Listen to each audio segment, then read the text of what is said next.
رفضت باش نمشي البحر ولا ايطاليا ولا جهات اخرى، لان قمرت على رجوله الجزائر، الجزائريين. الجزائريين نعرفهم رجال واصحاب مبدا، كيف نقولوا احنا بلغتنا رجال، الناس تفهم انا الرجوليه. قمرت عليهم، نعرفهم رجال. والله فكرت خاطر فما شكون قال لي هو عندنا البحر وايطاليا وكذا، قلت له لا، الطاين يبيعوا الواحد ويشريوا بلفته. عندهم شهامه ومروءه، ورجوليه. قمرت عليهم. التاريخ النضالي الوحيد عند العرب هو التاريخ الجزائري. هذا نضال حقيقي، لكن بقيه النضالات ما عرفناها كما ينبغي. لأنه الجزائريين ما همش سهلين، صعبي الميراث، شعب عظيم، شعب الجزائري مسلم للعروبة ينتسب. فضل الجزائر على العرب لا يقاس.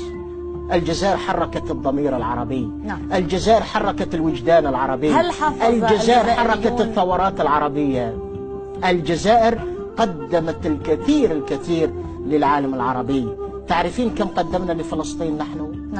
كان هواري بومدين يقول رحمة الله عليه: فلسطين هي الإسمنت الذي يجمعنا والديناميت الذي يفجرنا. سؤال أخير، جزائر الثورة، جزائر المليون ونصف مليون شهيد، أين هي اليوم من ثورات ما يسمى الربيع العربي؟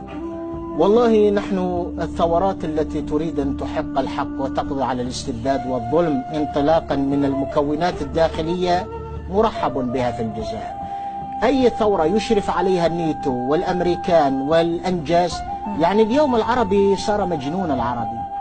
يعني أمريكا تدعم ثورة ما، والمخابرات العربية والمخابرات الإسرائيلية والمخابرات التركية، ثم نقول هذه ثورة. أي يعقل يا عرب؟ فكروا. لكن دعيني أقول ماذا بقي من ثورة الجزائر.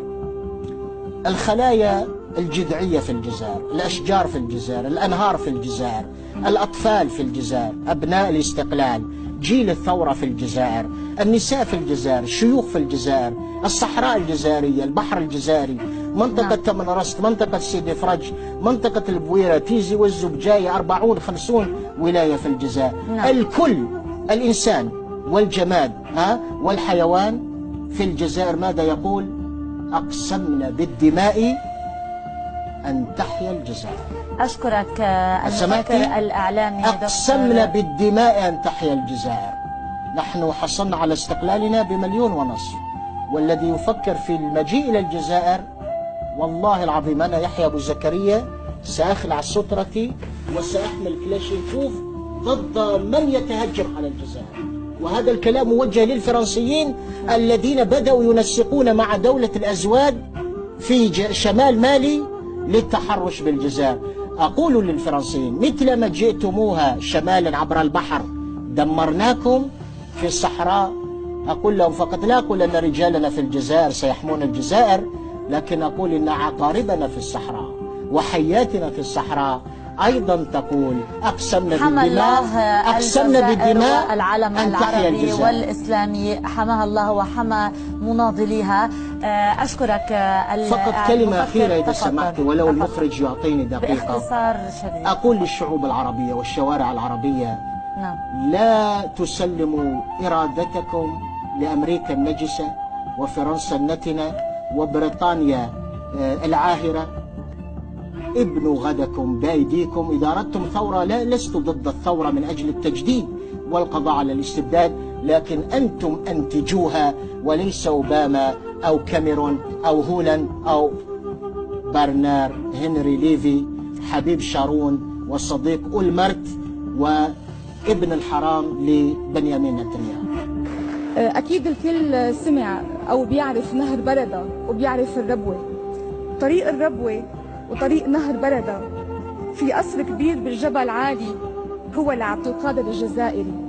لما كنا صغار كنا نسأل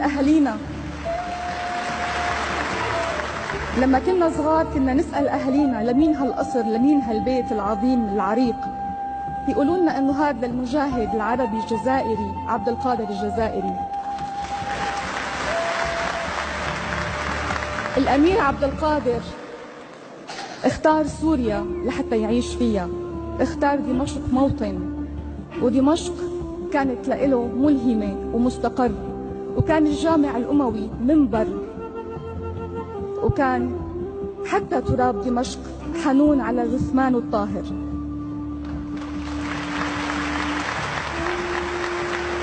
عبد القادر الجزائري وأبطال الجزائر وقامات الجزائر وجميلة بحيرة ووردة جزائرية والأخضر حامينا وأحمد الراشدي والأجيال الجديدة واللي عم يعمر الجزائر واللي استشهد لأجل الجزائر، أنا بنحني باحترام لهالشعب المناضل العظيم وبكل حب من الشام ومن ياسمين الشام، بقلكن نحبكم بزاف.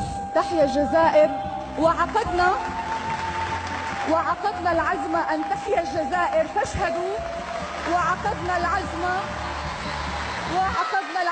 أن تحيا الجزائر فاشهدوا.